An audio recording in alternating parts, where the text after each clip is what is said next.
Kema ruli nima deyilardi? Mavjlanadi atrofda dengiz, quturadi bo'ron tinimsiz. Boshqaradi kemani a'lo bizning jasur kapitan Leo. Ustakalarimiz bildimi yo'qmi, bu mishalkalarning boshqaruv qismi hisoblanadi. Aytgancha kemalarning rul qismi nima deb aytiladi? Kommentariyada yozib keting. Mishalkalarimiz aksiyada bunaqangi narxlarda respublikamizda ham topa olmaysizlar o'rtoqlar. Men sizga javob beraman. Narxlarga keladigan bo'lsak, 180 talik mishalkamiz 2,5 million so'm, 200 litrli mishalkamiz esa 2 million 800 ming so'mga respublikamiz istalgan hududiga mijoz bilan kelishgan holda yetkazib bera olamiz. Ma'lumotlarga keladigan bo'lsak, o'zini boshqaruv tizimi mavjud, ko'rishingiz mumkin. Yoqib o'chiradigan joylari bor.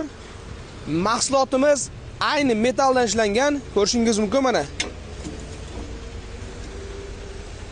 Bemalol foydalansangiz bo'ladi do'stlar. Kelaverasizlar, Roxsunuzda kuzatishda davom eting. Quyidagi raqamlarga qo'ng'iroq qilib buyurtma bersangiz bo'ladi.